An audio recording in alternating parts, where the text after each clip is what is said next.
9h20 sur TV Finance, merci d'être avec nous en cette belle matinée. Je rappelle que vous êtes consultant indépendant, bonjour. Bonjour Loïc. Alors on va commencer avec le CAC qui a commencé la semaine sur une hausse positive après 8 semaines d'ailleurs de hausse consécutive. Qu'est-ce que ça vous inspire ? Alors c'est vrai que le CAC 40 débute cette semaine avec sur une note positive, mais le fait marquant techniquement, il s'est passé la semaine dernière avec le franchissement de l'importante zone de résistance située à 5565 points. Ces 5565 points, c'était le point le plus haut du cycle haussier qui était amorcé en février 2016 à 3890.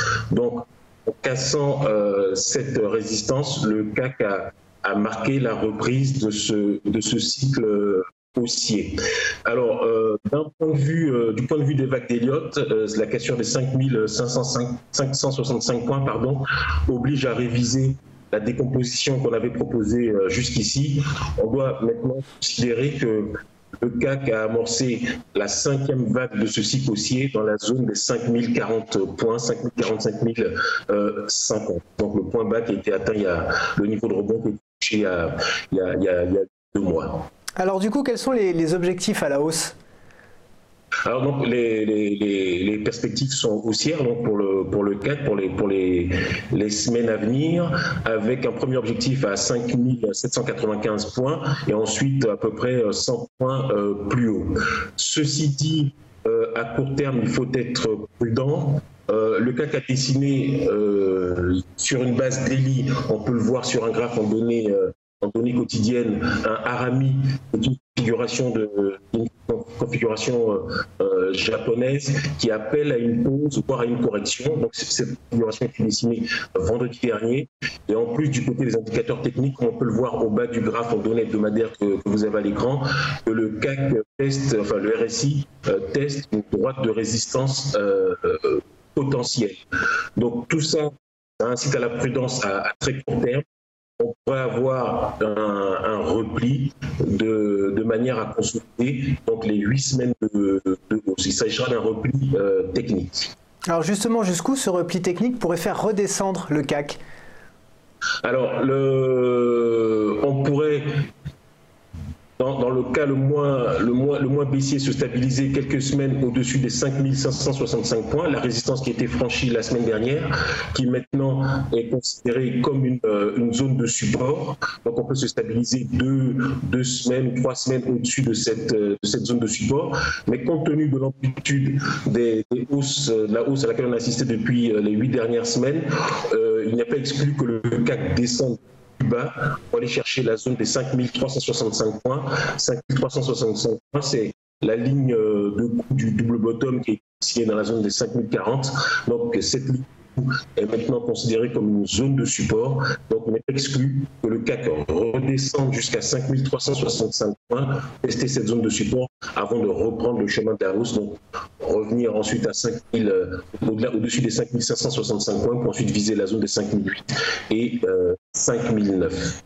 Alors on va passer maintenant à l'euro-dollar. Qu'est-ce qu'on peut en penser après cette fois justement 4 à 5 semaines de baisse assez importante ?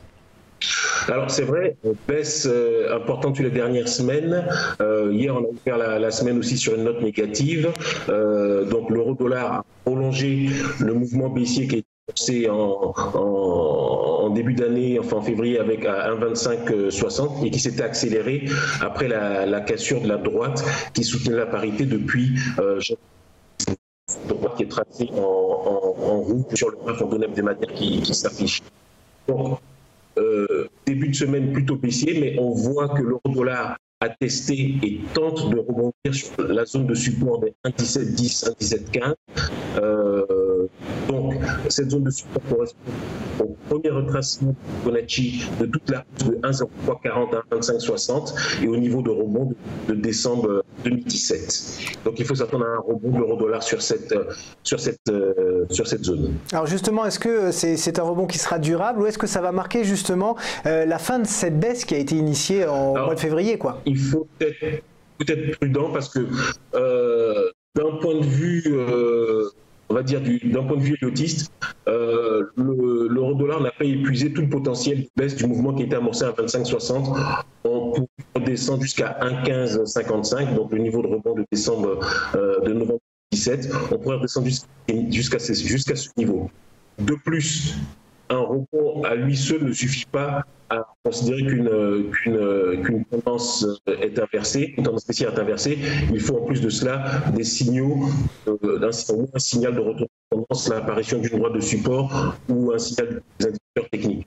Pour l'instant, il n'y a aucun signal de retournement de tendance. Donc, il faut considérer le probable rebond sur les 1,1710 à 1,1715 avec prudence. Il pourrait s'agir simplement d'un rebond technique, un mouvement qui vise à consolider tout ou partie, je pense une partie de la baisse, qui a été amorcée à 1,2560. On pourrait consolider la session qui a démarré à 1,2480. Alors, selon vous, quels sont les niveaux susceptibles de limiter ce rebond technique? Alors, donc, si il y a, comme ça semble être le cas, on a deux grosses zones de résistance. La plus lointaine se situe à 21,30 à 21,60, c'est un niveau de pullback. Mais avant ça, juste en dessous des 1,1995, ce sont des résistances importantes qui pourraient caper ce rebond technique et forcer l'euro-dollar, la parité, à repartir à la baisse en direction 1,1715. Et la cassure des 1,1710, 1,1715 de ce support devrait amener l'euro-dollar sans grande difficulté jusqu'à au moins 1,1555, donc le plus bas de novembre 2017, avant qu'on puisse assister à nouveau à une tentative de reprise sérieuse pour la parité. Eh bien, merci beaucoup Hugues Naka pour toutes ces précisions. Je rappelle que vous êtes consultant indépendant.